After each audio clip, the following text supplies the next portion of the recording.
Anatomy. I learned it all, so you don't have to. Chances are you think learning anatomy is way more complicated than it really is.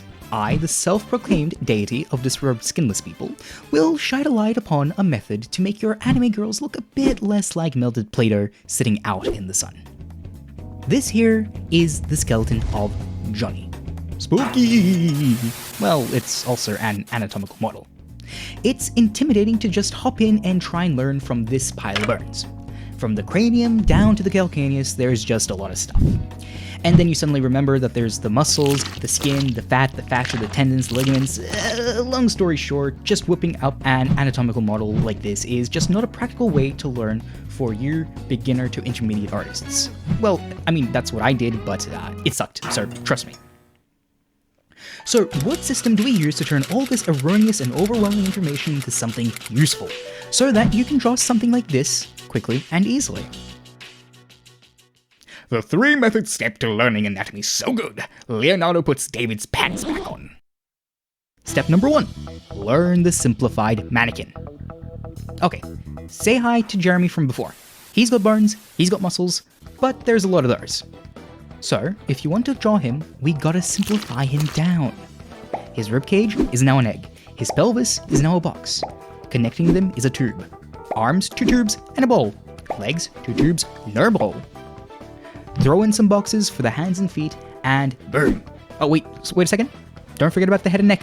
Boom. There we go. That's simplified mannequin. But actually, while we're at it, let's learn how all the joints work. It'll be very important for later on. So, for the joints, you got ball joints, you got hinge joints, you got saddle joints, and a special one I like to call the bendy twisty thing. It's the spine. Ball joints move like this, and you find them in the hips and shoulders. Hinge joints move like this. You find them in the knees and elbows. Saddle joints move like this, and you find them in the wrists and ankles. Lastly, but definitely not least, the spine. It moves like this. Okay, seriously though, it just allows for twisting and bending at the same time, unlike the others. See how the torso moves? Yeah, like that. Step number 2. Guess where the muscles might go. But first, one piece of info you need before Ash Ketchum grows a gluteus maximus on his forehead. Muscles only pull. They don't push. Gotta get that through your thick skull. I was talking to Johnny. Muscles are the only way to get the joints moving in the ways we just talked about. So, your job as an artist and as a student, as an itty-bitty beginner artist, in step 2, is to take a joint from your simplified mannequin and try, keyword try, work out where muscles would need to be to get the mannequin moving properly. Get a joint. Hypothesize. Step 2 should eventually be done with all the important joints in the body, but take it one joint at a time, make theories, make guesses, wrong or right. The more you simplify and play around with the ideas, the more effective the next step, this is a setup for the next step, will become. For now, let's take the elbow. We know it's a hinge joint. It bends this way, and it bends that way. So, where do muscles need to attach when pulling to create that movement? Okay, since I can't actually hear you, this isn't Dora the Explorer. Sadly, Swiper swiped my fourth wall breaking abilities. Let's just say this is our hypothesis as to how the muscles attach and are placed to achieve extension and retraction. Step number 3. Now that you have your hypothesis, compare it to reality. You can use Johnny from before for this very thing. He is an anatomical model freely available for your voyeuristic pleasures at zygotbody.com. Or you can do it the old-fashioned way by admiring your own Greek god physique when out of the shower, whichever floats your boat.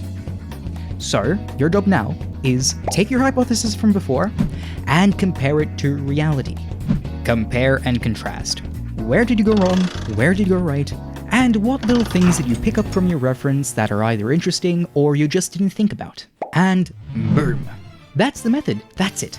Learn the mannequin, come up with ways that you can make the mannequin move with only pulling muscles, and then compare it to reality. That's it. But that's kind of underwhelming, isn't it? Yet this method works, and just a bit too well. So that begs the question, why? Well, simply put, it contextualizes all this unstructured and overwhelming information and makes it make sense for you specifically. It's your model, your ideas, and your hypotheses, and how they conform and confront reality. If it's personal, you remember it better and you understand it.